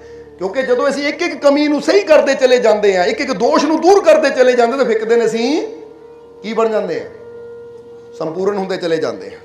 ਇਸ ਲਈ ਅੱਜ ਤੋਂ ਬੁੱਧੀਮਾਨ ਬਣਨ ਦੀ ਕੋਸ਼ਿਸ਼ ਕਰਨੀ ਹੈ ਕਿ ਆਪਣੇ ਦੋਸ਼ਾਂ ਨੂੰ ਚੈੱਕ ਕਰੀਏ, ਆਪਣੀਆਂ ਕਮੀਆਂ ਨੂੰ ਚੈੱਕ ਕਰੀਏ ਔਰ ਫਿਰ ਪੂਰੀ ਜੀ ਜਾਨ ਲਗਾ ਦਈਏ ਕਿ ਇਹਨਾਂ ਕਮੀਆਂ ਦਾ ਸੁਧਾਰ ਕਰਨਾ ਹੈ, ਕਿਉਂਕਿ ਇਹ ਕਮੀਆਂ ਸਹੀ ਹੋਣਗੀਆਂ ਤਾਂ ਫੇਰ ਹੀ ਮੈਂ ਜੀਵਨ 'ਚ ਅੱਗੇ ਵੱਧ ਸਕਦਾ ਹਾਂ। ਕਿਉਂਕਿ ਅੱਗੇ ਵਧਣ ਦਾ ਮਤਲਬ ਇਹ ਹੈ ਕਿ ਆਪਣੀਆਂ ਕਮੀਆਂ ਦਾ ਸੁਧਾਰ ਕਰਦੇ ਚਲੇ ਜਾਓ, ਫਿਰ ਤੁਸੀਂ ਦਿਨ ਪ੍ਰਤੀ ਦਿਨ ਅੱਗੇ ਵੱਧਦੇ ਚਲੇ ਜਾਂਦੇ ਹੋ। ਸਮਝਦੇ ਹੋ ਕਿ ਨਹੀਂ? ਇਹ ਕਿੰਨਵਾਂ ਪੁਆਇੰਟ ਸੀ? ਤੀਸਰਾ। ਸਮਝ ਆ ਗਈ? ਪਹਿਲਾ ਪੁਆਇੰਟ ਕਿਹੜਾ ਹੈ, ਯਾਦ ਹੈ ਕਿ ਨਹੀਂ? ਪ੍ਰਭਾਤ ਵੇਲੇ ਉੱਠਣਾ ਹੈ। ਸਮਝਦੇ ਹੋ ਕਿ ਨਹੀਂ? ਆਪਣੇ ਮਾਲਿਕ ਦਾ ਗੁਣਗਾਨ ਕਰਨਾ ਹੈ, ਮੈਡੀਟੇਸ਼ਨ ਕਰੋ, ਧਿਆਨ ਕਰੋ, ਉਸਤਤ ਕਰੋ, ਅੱਛੇ ਵਿਚਾਰ ਸੋਚੋ, ਪੂਰੇ ਵਿਸ਼ਵਾਸ ਨਾਲ ਦਿਨ ਦੀ ਸ਼ੁਰੂਆਤ ਕਰਨੀ ਹੈ। ਔਰ ਦੂਸਰਾ ਪੁਆਇੰਟ ਜਿੱਦਾਂ ਦੱਸਿਆ ਹੈ ਕਿ ਕੋਈ ਵੀ ਕੰਮ ਕਰਨਾ ਹੈ ਤਾਂ ਇਹ ਵਿਸ਼ਵਾਸ ਨਾਲ ਕਿ ਮੇਰਾ ਮਾਲਿਕ ਮੇਰੇ ਨਾਲ ਹੈ, ਮੈਨੂੰ ਕਾਮਯਾਬੀ ਜ਼ਰੂਰ ਮਿਲੇਗੀ। ਕੋਈ ਮੈਨੂੰ ਲਗਨ ਮੁਹੂਰਤ ਦੀ ਫਿਕਰ ਕਰਨ ਦੀ ਲੋੜ ਨਹੀਂ, ਕਿਉਂਕਿ ਜੇ ਮੇਰਾ ਮਾਲਿਕ ਮੇਰੇ ਨਾਲ ਹੈ ਤਾਂ ਮੁਹੂਰਤ ਮਾਰਤ ਆਪੇ ਹੀ ਸਭ ਕੁਝ ਚੰਗੇ ਹੋ ਜਾਣੇ, ਕਿਉਂਕਿ ਹਰ ਚੀਜ਼ ਉਹਦੇ ਹੱਥ 'ਚ ਹੀ ਹੈ। ਜੇ ਉਹ ਮੇਰੇ ਨਾਲ ਹੈ ਤਾਂ ਹੁਣ ਸਮੇਂ ਉਹਦੇ ਹੱਥ 'ਚ ਹੈ, ਆਉਣ ਵਾਲਾ ਦਿਨ ਉਹਦੇ ਹੱਥ 'ਚ ਹੈ, ਆਉਣ ਵਾਲੀ ਘੜੀ ਉਹਦੇ ਹੱਥ 'ਚ ਹੈ। ਤਾਂ ਜੇ ਰੱਬ ਦੇ ਹੱਥ 'ਚ ਸਭ ਕੁਝ ਹੈ ਤਾਂ ਮੈਂ ਹੁਣ ਰੱਬ ਦਾ ਹੀ ਹੋ ਗਿਆ, ਤਾਂ ਜੋ ਵੀ ਉਹਦੇ ਹੱਥ 'ਚ ਹੈ ਮੇਰੇ ਵਾਸਤੇ ਉਹ ਅੱਛਾ ਹੀ ਹੋਏਗਾ। ਔਰ ਤੀਸਰੀ ਚੀਜ਼ ਇਹ ਕਿ ਅਸੀਂ ਬੁੱਧੀਮਾਨ ਬਣਨਾ ਹੈ, ਮੂਰਖ ਬਣ ਕੇ ਆਪਣਾ, ਕਿਉਂਕਿ ਮੂਰਖ ਉਹ ਹੈ ਜਿਹੜਾ ਸਮੇਂ ਵੀ ਖਰਾਬ ਕਰਦਾ ਹੈ, ਆਪਣੀ ਜ਼ਿੰਦਗੀ ਵੀ ਖਰਾਬ ਕਰਦਾ ਹੈ, ਤਾਂ ਬੁੱਧੀਮਾਨ ਜਿਹੜਾ ਹਰ ਪਲ ਦਾ ਕੁਛ ਨਾ ਕੁਛ ਲਾਭ ਲੈਂਦਾ ਹੈ। ਔਰ ਚੌਥਾ ਪੁਆਇੰਟ ਅਸੀਂ ਇਹ ਵੀ ਜੀਵਨ 'ਚ ਯਾਦ ਰੱਖਣਾ ਹੈ, ਜਿਸ ਤਰ੍ਹਾਂ ਇੱਕ ਫਕੀਰ ਨੇ ਬੜੀ ਪਿਆਰੀ ਗੱਲ ਕਹੀ ਹੈ कि दूध में मिलकर जल भी दूध हो जाता है और मदिरा में मिलकर मदिरा हो जाता है। हुण जरा गौर करना, दूध में मिलकर जल दूध हो जाता है और मदिरा में मिलकर वो जल मदिरा हो जाता है। जैसी इंसान संगत करता है वैसा ही फल कह दियो पाता है। ਇਹ ਹੁਣ ਚੌਥਾ ਇਸ਼ਾਰਾ ਇਹ ਹੈ ਕਿ ਇੱਕ ਪਾਣੀ ਹੈ ਨਾ, ਉਹ ਪਾਣੀ ਨੂੰ ਦੁੱਧ ਦੀ ਭਰੀ ਬਾਲਟੀ 'ਚ ਪਾ ਦੇਵਾਂਗੇ ਤਾਂ ਉਹ ਪਾਣੀ ਨੇ ਦੁੱਧ ਹੀ ਹੋ ਜਾਣਾ ਹੈ। ਹੁੰਦਾ ਕਿ ਨਹੀਂ? ਤਾਂ ਇੱਕ ਮदिरा ਕਹਿੰਦੇ ਸ਼ਰਾਬ ਨੂੰ ਜਾਂ ਨਸ਼ੇ ਨੂੰ ਕਹਿ ਦਈਏ ਅਸੀਂ, ਕਿ ਉਹ ਪਾਣੀ ਨੂੰ ਅਗਰ ਸ਼ਰਾਬ ਦੇ ਵਿੱਚ ਪਾਇਆ ਜਾਵੇ ਜਾਂ ਕਿਸੇ ਨਸ਼ੇ ਦੇ ਵਿੱਚ ਪਾ ਦਿੱਤਾ ਜਾਵੇ ਤਾਂ ਉਹ ਪਾਣੀ ਵੀ ਸ਼ਰਾਬ ਹੀ ਹੋ ਜਾਂਦਾ ਹੈ, ਉਹ ਨਸ਼ਾ ਹੀ ਹੋ ਜਾਂਦਾ ਹੈ। ਹੁਣ ਸਾਡੀ ਜ਼ਿੰਦਗੀ ਵੀ ਇੱਕ ਪਾਣੀ ਦੀ ਤਰ੍ਹਾਂ ਹੈ, ਕਿਉਂਕਿ ਵੈਸੇ ਵੀ ਇੱਕ ਵਿਗਿਆਨ ਕਹਿੰਦਾ ਕਿ 70-72% ਤਾਂ ਤੇਰੀ ਬੋਡੀ 'ਚ ਪਾਣੀ ਹੈ ਨਾ। ਹੁਣ ਤੂੰ ਆਪਣਾ ਦੇਖਣਾ ਹੈ ਕਿ ਜਿੱਦਾਂ ਦੀ ਤੇਰੀ ਸੰਗਤ ਹੋਏਗੀ, ਜਿੱਦਾਂ ਦਾ ਤੇਰਾ ਸੰਗ ਹੋਏਗਾ, ਫਿਰ ਤੇਰਾ ਜੀਵਨ ਵੈਸਾ ਹੀ ਬਣਦਾ ਚਲਾ ਜਾਏਗਾ। ਤੂੰ ਆਪਣੇ ਜੀਵਨ ਨੂੰ ਉੱਤਮ ਬਣਾਉਣਾ ਹੈ, ਅੱਛਾ ਬਣਾਉਣਾ ਹੈ, ਜਾਂ ਆਪਣੇ ਜੀਵਨ ਨੂੰ ਤੂੰ ਬੁਰਾ ਬਣਾਉਣਾ ਹੈ, ਆਪਣੇ ਜੀਵਨ ਨੂੰ, ਆਪਣੇ ਜਨਮ ਨੂੰ ਗਵਾਉਣਾ ਹੈ। ਇਸ ਲਈ ਇੱਥੇ ਅਸੀਂ ਇਹ ਵਿਚਾਰ ਕਰਨਾ ਹੈ, ਇੱਥੇ ਅਸੀਂ ਇਹ ਸੋਚ ਰੱਖਣੀ ਹੈ ਕਿ ਮੇਰੀ ਸੰਗਤ ਹਮੇਸ਼ਾ, ਮੇਰੀ ਉੱਠਣੀ ਬੈਠਣੀ ਹਮੇਸ਼ਾ ਅੱਛਿਆਂ ਨਾਲ ਹੋਵੇ। ਸਮਝਦੇ ਹੋ ਕਿ ਨਹੀਂ? ਕਿਉਂਕਿ ਅੱਜ ਬੜੇ ਬੜੇ ਇਨਸਾਨ, ਜਿੱਦਾਂ ਕਿਸੇ ਨੇ ਬੜੀ ਪਿਆਰੀ ਗੱਲ ਕਹੀ ਸੀ, ਕਹਿੰਦੇ ਜੇ ਤੁਸੀਂ ਪੁੱਛਣਾ ਨਾ ਕਿਸੇ ਬਾਰੇ ਕਿ ਇਹ ਆਦਮੀ ਕਿੱਦਾਂ ਦਾ ਹੈ, ਬਸ ਤੁਸੀਂ ਮੈਨੂੰ ਉਹਦੀ ਸੰਗਤ ਬਾਰੇ ਦੱਸ ਦਿਓ, ਮੈਂ ਦੱਸ ਦੂੰ ਇਨਸਾਨ ਕਿੱਦਾਂ ਦਾ ਹੈ। ਸੰਗਤ ਦਾ ਮਤਲਬ ਹੈ ਕਿ ਚੰਗਿਆਂ 'ਚ ਬਹਿੰਦਾ ਹੈ, ਜੁਆਰੀਆਂ 'ਚ ਬਹਿੰਦਾ ਹੈ, ਸ਼ਰਾਬੀਆਂ 'ਚ ਬਹਿੰਦਾ ਹੈ, ਕਿੱਥੇ ਬਹਿੰਦਾ ਹੈ, ਜ਼ਰਾ ਸਮਝ ਲੈਣਾ ਸਾਰਿਆਂ ਨੇ। ਹੁਣ ਕਈ ਵਾਰ ਇਨਸਾਨ ਕਹਿੰਦਾ ਹੈ ਜੀ ਕਿ ਮੈਂ ਤਾਂ ਚੰਗਾ ਹਾਂ, ਮੈਂ ਤਾਂ ਗਲਤੀ ਕਰਦਾ ਨਹੀਂ ਹੈ, ਮੈਂ ਉੱਦਾਂ ਬੈਠ ਜਾਂਦਾ ਉਹਨਾਂ ਕੋਲ। ਤਾਂ ਯਾਦ ਰੱਖੋ, ਸੰਗਤ ਦਾ ਪ੍ਰਭਾਵ ਹਮੇਸ਼ਾ ਇੱਕ ਦਿਨ 'ਚ ਨਹੀਂ ਹੁੰਦਾ, ਪਰ ਹੋ ਕੇ ਰਹਿੰਦਾ ਹੈ। ਸਮਝਦੇ ਹੋ ਕਿ ਨਹੀਂ? ਅੱਜ ਇਨਸਾਨ ਕਹਿੰਦਾ ਮੈਂ ਸ਼ਰਾਬ ਨਹੀਂ ਪੀਂਦਾ, ਪਰ ਮੈਂ ਸ਼ਰਾਬੀਆਂ ਕੋ ਅੱਜ ਬਹਿ ਗਿਆ ਜਾ ਕੇ, ਮੈਂ ਕਿਹੜੀ ਪੀਤੀ। ਸਮਝਦੇ ਹੋ ਕਿ ਨਹੀਂ? ਕੱਲ ਬੈਠ, ਪਰਸੋਂ ਬੈਠ, ਅਗਰ ਬੈਠਦਾ ਚਲਾ ਜਾਏਗਾ ਤਾਂ ਜ਼ਿਆਦਾ ਦਿਨ ਨਹੀਂ ਲੱਗਣਗੇ, ਤੂੰ ਵੀ ਸ਼ੁਰੂ ਕਰ ਦੇਂਗਾ, ਕਿਉਂਕਿ ਉਹਦਾ ਪ੍ਰਭਾਵ ਹੌਲੀ ਹੌਲੀ ਪੈਣਾ ਸ਼ੁਰੂ ਹੋਏਗਾ। ਤਾਂ ਸ਼ਰਾਬੀ ਤੋਂ ਸ਼ਰਾਬੀ, ਬੁਰੇ ਤੋਂ ਬੁਰਾ ਇਨਸਾਨ ਵੀ ਅਗਰ ਉਹਨਾਂ ਦੇ ਕੋਲ ਬਹਿਣਾ ਸ਼ੁਰੂ ਕਰ ਦੇਵੇ ਨਾ, ਜਿਹੜੇ ਨਹੀਂ ਪੀਂਦੇ, ਤਾਂ ਠੀਕ ਹੈ, ਅੱਜ ਉਹ ਪੀਂਦਾ ਹੈ, ਕੱਲ ਪੀਂਦਾ ਹੈ, ਪਰ ਹੌਲੀ ਹੌਲੀ ਹੌਲੀ ਹੌਲੀ ਉਹਦਾ ਸੁਧਾਰ ਹੋਣਾ ਸ਼ੁਰੂ ਹੋ ਜਾਏਗਾ, ਕਿਉਂਕਿ ਪ੍ਰਭਾਵ ਹੈ ਜੀਵਨ 'ਚ। ਇਹ ਸਾਡਾ ਮਾਈਂਡ, ਇਹ ਸਾਡਾ ਮਨ ਇਦਾਂ ਦਾ ਹੈ ਕਿ ਇਹਨਾਂ ਜਿੱਦਾਂ ਦੇ ਵਾਤਾਵਰਨ 'ਚ ਰਹਿਣਾ ਹੈ ਨਾ, ਉਹੀ ਚੀਜ਼ਾਂ ਨੂੰ ਇਹਨਾਂ ਪਕੜਨਾ ਸ਼ੁਰੂ ਕਰ ਦੇਣਾ, ਸਿੱਖਣਾ ਸ਼ੁਰੂ ਕਰ ਦੇਣਾ ਹੈ। ਇਹ ਸਮਝ ਲੈਣਾ ਜਰਾ ਸਾਰਿਆਂ ਨੇ। ਇਸ ਕਰਕੇ ਤੁਸੀਂ ਇੱਕ ਗੱਲ ਯਾਦ ਰੱਖਣੀ ਕਿ ਮੇਰਾ ਜੀਵਨ ਜਲ ਦੀ ਤਰ੍ਹਾਂ ਹੈ। ਹੁਣ ਮੈਂ ਦੇਖਣਾ ਕਿ ਇਹਨੂੰ ਅੰਮ੍ਰਿਤ ਬਣਾਉਣਾ ਹੈ ਜਾਂ ਇਹਨੂੰ ਮੈਂ ਮदिरा ਨਸ਼ੇ ਕਰਕੇ, ਬੁਰਾ ਕਰਕੇ ਬੁਰਾ ਬਣਾਉਣਾ ਹੈ, ਕਿਉਂਕਿ ਤੁਸੀਂ ਅੱਛੇ ਵੀ ਹੋ ਸਕਦੇ ਹੋ ਔਰ ਬੁਰੇ ਵੀ ਹੋ ਸਕਦੇ ਹੋ। ਅੱਛਾਈ ਵੀ ਤੁਹਾਡੇ ਅੰਦਰ ਹੈ, ਬੁਰਾਈ ਵੀ ਅੰਦਰ ਹੀ ਹੁੰਦੀ ਹੈ। ਅੰਦਰ ਦਾ ਮਤਲਬ ਕੀ ਹੈ ਕਿ ਜੈਸਾ ਅਸੀਂ ਸਿੱਖਦੇ ਚਲੇ ਜਾਣਾ, ਉਹ ਚੀਜ਼ ਸਾਡੇ ਅੰਦਰ ਇਕੱਠੀ ਹੁੰਦੀ ਚਲੀ ਜਾਣੀ ਹੈ। ਇਸ ਲਈ ਇਹ ਅਸੀਂ ਵਿਚਾਰ ਕਰਨਾ ਹੈ, ਇਹ ਅਸੀਂ ਦੇਖਣਾ ਹੈ ਕਿ ਅਗਰ ਜੀਵਨ ਸਾਡਾ ਸਾਨੂੰ ਅੱਛਾ ਚਾਹੀਦਾ, ਖੁਸ਼ੀਆਂ ਨਾਲ ਭਰਿਆ ਹੋਇਆ ਚਾਹੀਦਾ ਹੈ, ਤਾਂ ਜਿਸ ਤਰ੍ਹਾਂ ਹਮੇਸ਼ਾ ਦੱਸੀ ਤਾਂ ਜਿਹੜੇ ਆਪ ਖੁਸ਼ ਰਹਿਣ ਵਾਲੇ ਹੈ, ਆਪ ਪੋਜ਼ਿਟਿਵ ਸੋਚਣ ਵਾਲੇ ਹੈ, ਉਹਨਾਂ ਕੋਲ ਬੈਠੋਗੇ ਤਾਂ ਤੁਹਾਡੇ ਜੀਵਨ 'ਚ ਵੀ ਪੋਜ਼ਿਟਿਵਿਟੀ, ਖੁਸ਼ੀ ਆਣੀ ਸ਼ੁਰੂ ਹੋ ਜਾਏਗੀ। ਸਮਝਦੇ ਹੋ ਕਿ ਨਹੀਂ? ਹੁਣ ਇੱਕ ਵਾਰ ਇੱਕ ਜੀਵ ਆਇਆ ਸਾਡੇ ਕੋਲ, ਪਹਿਲੀ ਵਾਰ ਆਇਆ ਕਿਤੇ ਇੱਧਰੋਂ ਹਰਿਆਣੇ ਵੱਲੋਂ ਸਤਸੰਗ YouTube ਤੇ ਸੁਣ ਕੇ।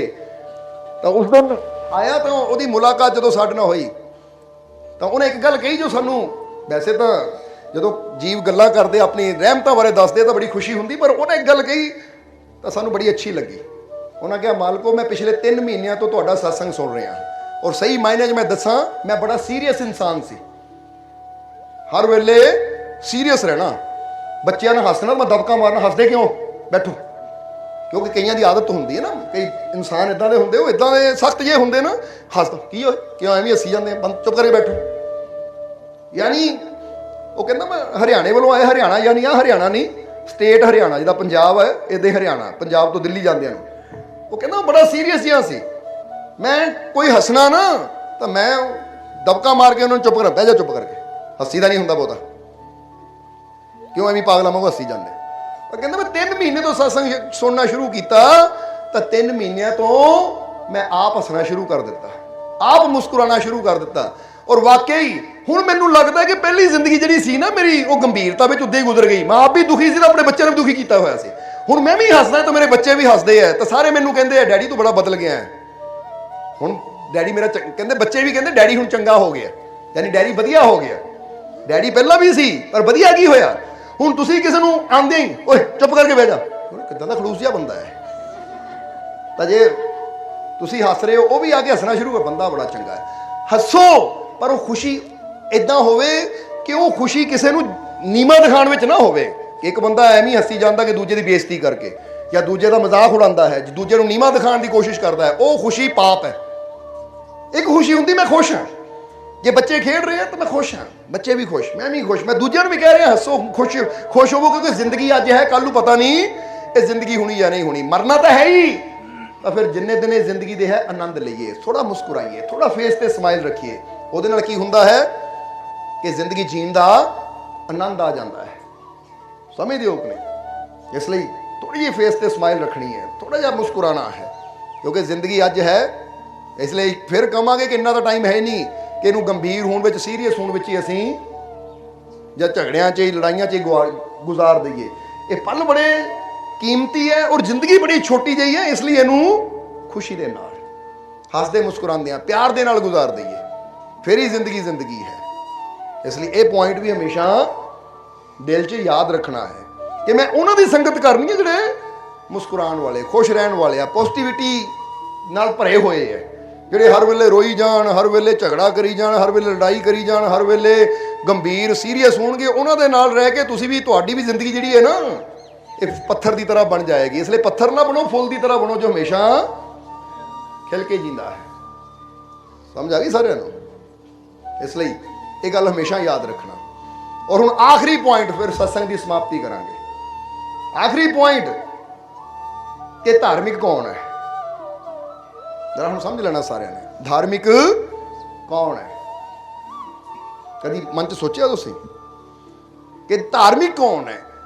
सही मायने च धार्मिक वो है जो दूसरों का भला करता है, वो ही सही अर्थों में धार्मिक है। धार्मिकता का मतलब ये नहीं है कि माला फड़ के बह गए। धार्मिकता का मतलब ये नहीं कि मंदिर च खड़ के पूजा कर ली या ऐसी आ कर लिया कि मैं बड़ा धार्मिक है, मैं रब नूं मनदा हां। धार्मिकता का मतलब है कि साडे अंदर दूजियां दा भला करन दी भावना, असीं दूजियां दा भला करदे हां, भला सोचदे हां। दूजियां दा भला करन वाला बंदा ही सही मायने च धार्मिक है। इसलिए चेक करो अपने अंदर कि मेरे अंदर दूजियां नूं दुख देण दी भावना है, तो फिर मैं चाहे जिन्ना मर्जी कमां, मैं रब नूं मनदा हां, रब ते विश्वास करदा हां। मैं 2.5 घंटे 4 घंटे 5 घंटे 8 घंटे या सारी रात बह के सिमरन करदा हां। तो यह धार्मिकता नहीं है। धार्मिकता का मतलब की है कि मेरे अंदर हमेशा ये भावना रहिंदी है दूजियां दा भला करन दी, दूजियां दा अच्छा करन दी। मैं हमेशा दूजियां दी भलाई मंगदा हां, दूजियां दे बारे अच्छा सोचदा हां। जे मैं शरीरिक तौर पर कुछ नहीं कर सकता तो मैं दुआवां च अरदासां सब दे वास्ते खुशी मंगदा कि परमात्मा सब दा भला कर, सब नूं खुशी दे, सब ते कृपा कर, सब दे कम्मां कारां च बरकतां पा, सब दे जीवन दे दुखां दर्दां तकलीफां नूं दूर कर। जिन्हां नूं जिस चीज़ की जरूरत है, खुशियां की जरूरत है, तंदुरुस्ती की जरूरत है, शांति की जरूरत है, सुखों की जरूरत है, परमात्मा जिसनूं जिस चीज़ की जरूरत है वो सब कुछ उसनूं मिले, क्योंकि जिंदगी एक बार मिलती है। इसलिए है प्रभु सब दे जीवन खुशियां भर दे ताकि सारी जिंदगी खुशी नाल जी के जाण। क्योंकि दूजियां दी भलाई की कामना भी करिए तो जिथे हो सके दूजियां दा भला करन वाला ही सही मायनिਆਂ च धार्मिक है। क्योंकि संत एकनाथ की जिंदगी बारे कभी पढ़ के देख लेना कि संत एकनाथ का नियम सी वो पानी लैके जाते होंगे सी और जाके शिव जी के अपने शिवलिंग ते चढ़ाते होंगे सी। ये नियम बनाया सी उन्होंने, जरा गौर करना, शिवलिंग ते जल चढ़ाना जाके उन्होंने। पर एक दिन की होया, रास्ते एक प्यासा गधा सी, प्यासा गधा जो पिया तड़फ रहा है, बहुत लोग पानी लैके जा रहे हैं। तो उस वेले उन्होंने मन के की ख्याल आया, कहते शिव जी ने तो पानी कई बार चढ़ाया, जे प्यासा है जे इनू पानी पिलांदा है तो नियम टुटदा है, क्योंकि नियम का मतलब पानी गड़बी है जी उत्थे चढ़ाई जानी है, फिर इन्ने सालों का नियम टुटना है। पर जे मैं नहीं पिलांदा इसकी जान जानी, मर जाना है ना। हुण उन्होंने की सोचा कि इन्ने साल आ कर लिया, हुण इहनूं पिला के दी जान तो बचाइए। उन्होंने गधे नूं पानी पिलाया, जिद्दे कहंदे गधे नूं पानी पिलाया ना, प्यासे नूं पानी पिलाया, उहदे प्राण बचाए, तो उस वेले उन्होंने अंदर शिव जी के दर्शन हो गए, जिहड़े कि इन्ने दिनों तो उन्होंने उत्थे पानी चढ़ाउण नहीं मिल रहे थे। सो जदों ये भलाई का काम कोई करते हैं ना, तो फिर सही मायने च साडी असली भगती या कह लो कि असली धार्मिकता तो उत्थे शो होंदी है। हुण असीं मंदिर की मूर्ति सामने खड़ के तो पूजा करी जाते, पर दूजियां दे वास्ते बददुआवां करी जाते हैं, दूजियां ने झगड़े करी जाते, तो फिर असीं धार्मिक नहीं है। समझते हो कि नहीं? इसलिए दूसरों का भला करने वाला ही सही अर्थों में धार्मिक होता है। इसलिए अपने अंदर भी ये गल याद रखनी है कि किते भी आइए किते भी जाइए तो ये देखना कि भलाई होवे मेरे तो। नानक नाम चढ़दी कला तेरे भाणे, हुण ओहदे भाणे ऐसी भी चलना है। ये नहीं कि ऐ परमात्मा तेरे भाणे सब दा भला होवे तो मैं भावें बुरा करके लगा रहा, नहीं। जे परमात्मा भले च खुश है तो मैं भले की कामना करनी है, भला मंगना है, भला करन दी ही कोशिश करनी है। क्योंकि कर भला तो कहावत है कि नहीं, कर भला तो हो भला। अज असीं कहंदे मेरा भला होवे, पर मेरा भला होई तदों ही होएगा पहला मैनू कर भला। इत्थे कर भला पहला आया, हो भला बाद च आया है। यानी पहला तेनू करना पएगा फिर तेरा भला होएगा। समझते हो कि नहीं? और अज इंसान कहता पहला मेरा भला हो फिर किसी का भला करांगे, कभी हो ही नहीं पाएगा, उत्थे ही बैठे रहांगे। समझते हो? इसलिए पहला सोचो कि मैं भला करना है, मैं कुछ अच्छा करना है, मैं अपने मालिक के विश्वास नाल कदम बढ़ाना है, तो फिर इंसान आप जीवन च खुश, आनंद, शांत और वो सारिया खुशियां वो जीवन च आनियां शुरू हो जांदियां है, जिन्हां दी वो एक सोच रखता है या जो हासिल करना चाहता है। इसलिए जिन्ने के नियम दसे, उम्मीद है कि अगर इन्हां नियमां नूं असीं अपना लीए, इन्हां नियमां ते असीं चल पईए, तो जीवन च असीं बहुत कुछ हासिल कर सकते हैं। हुण फिर टाइम भी काफ़ी हो गया है, 2 शब्दों के भंगड़ा भी पाना है, तैयार होना। बाकी बस इसी तरह अच्छाई, सच्चाई, श्रद्धा, प्रेम, विश्वास अगर अपने अंदर एक गुण कुछ पैदा असीं कर लईए ना जो दसिया, तो फिर असीं कहांगे तुहानूं दुआवां करन दी, अरदासां करन दी, मंगण दी भी कदी लोड़ पैनी नहीं है। ये गुणां नाल ही तुसीं अपने मालिक दे इन्ने नेड़े हो जाना है कि तुहाडी मन की सोच आनी तो रब ने पूरा करना शुरू कर देना है। इसलिए बस विश्वास रखो, यकीन रखो, अच्छे बनिए, अपनियां कमियां नूं जाणीए, समझिए और उन्हां कमियां दा सुधार करिए। क्योंकि मेन गुरु दा कर्म ही यह हुंदा है, मेन दा मतलब असली कर्म ही गुरु दा यह हुंदा है। जिद्दां कहंदे मेरा मेन काम आही है।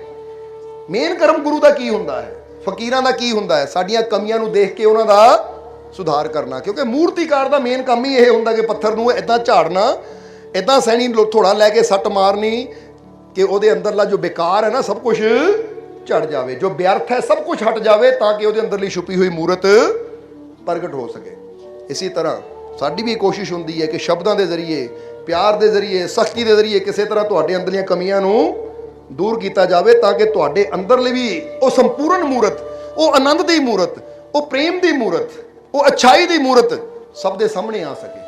क्योंकि ये मूरत नूं प्रगट करने वास्ते ये याद रखो सट्टां तां खाणियां ही पैणियां है। जे पत्थर सੱਟ खाण तो इनकार कर दे तो अंदर ली कदी वो मूर्ति बाहर नहीं आएगी। इसलिए ये सੱਟ खानी पैनी है। ਤਾਂ ਫੇਰ ਹੀ ਸਾਡੇ ਅੰਦਰਲੀ ਛੁਪੀ ਉਹ ਮੂਰਤ ਪ੍ਰਗਟ ਹੋਏਗੀ। ਔਰ ਜਦੋਂ ਉਹ ਮੂਰਤ ਪ੍ਰਗਟ ਹੋਏਗੀ ਤਾਂ ਫੇਰ ਹੀ ਸਾਡੇ ਜੀਵਨ ਦੀ ਵੈਲਿਊ ਹੈ, ਫੇਰ ਹੀ ਸਾਡਾ ਜੀਵਨ ਸਫਲ ਹੈ। ਨਹੀਂ ਤਾਂ ਪੱਥਰ ਬਣ ਕੇ ਹੀ ਰਹਿ ਜਾਵਾਂਗੇ। ਔਰ ਜਿਹੜਾ ਪੱਥਰ ਸੱਟ ਸਹਿ ਗਿਆ ਉਹ ਮੂਰਤ ਬਣ ਜਾਂਦਾ ਹੈ, ਉਹ ਮਾਨ ਪਾਉਂਦਾ ਹੈ, ਸਨਮਾਨ ਪਾਉਂਦਾ। ਤੇ ਜਿਹੜਾ ਪੱਥਰ ਪੱਥਰ ਹੀ ਰਹਿ ਗਿਆ ਫਿਰ ਉਹਦਾ ਕੀ ਹੁੰਦਾ ਹੈ? ਉਹਨੂੰ ਕੋਈ ਪੁੱਛਦਾ? ਕੋਈ ਪੈਰ ਰੱਖ ਕੇ ਲੰਘ ਜਾਂਦਾ ਹੈ, ਕੋਈ ਕੁਛ ਕਰਦਾ ਹੈ, ਕੋਈ ਕੁਛ ਕਰਦਾ ਹੈ। ਤਾਂ ਜਿਹੜਾ ਮੂਰਤ ਬਣ ਜਾਂਦਾ ਉਹਦੇ ਅੱਗੇ ਸਾਰੇ ਹੱਥ ਜੋੜ ਕੇ ਖੜ ਜਾਂਦੇ ਹੈ, ਜਾਂ ਆਂਦੇ ਜਾਂਦੇ ਕਹਿੰਦੇ ਵਾਹ ਕਿੰਨੀ ਸੁੰਦਰ ਮੂਰਤ ਹੈ। ਮੂਰਤੀ ਚਾਹੇ ਕਿਸੇ ਵੀ ਇਨਸਾਨ ਦੀ ਹੋਵੇ, ਜ਼ਰੂਰੀ ਨਹੀਂ ਭਗਵਾਨ ਦੀ। ਤੁਸੀਂ ਇੱਕ ਸਧਾਰਨ ਜਿਹੀ ਮੂਰਤੀ ਨਾ ਕਿਸੇ ਦੀ ਬਣਾ ਦਿਓ, ਅੱਛੀ ਜਿਹੀ, ਲੋਕਾਂ ਨੂੰ ਕਹਿਣਾ ਵਾਹ ਬੜੀ ਪਿਆਰੀ ਮੂਰਤ ਹੈ, ਕਿਉਂਕਿ ਪੱਥਰ ਨੇ ਸੱਟ ਖਾਧੀ ਤਾਂ ਉਹਦੇ ਅੰਦਰੋਂ ਇਹ ਅੱਛਾਈ ਬਾਹਰ ਆਈ ਹੈ, ਤਾਂ ਹੀ ਉਹਦੀ ਸਿਫਤ ਹੁੰਦੀ ਹੈ। ਸੋ ਅਸੀਂ ਵੀ ਇਹੀ ਕਵਾਂਗੇ, ਇੱਦਾਂ ਹੀ ਸਤਸੰਗ ਚਾਹੁੰਦੇ ਰਹੋ ਤਾਂ ਕਿ ਗਿਆਨ ਦੀਆਂ ਸੱਟਾਂ ਸਾਡੇ ਤੇ ਪੈਂਦੀਆਂ ਰਹਿਣ।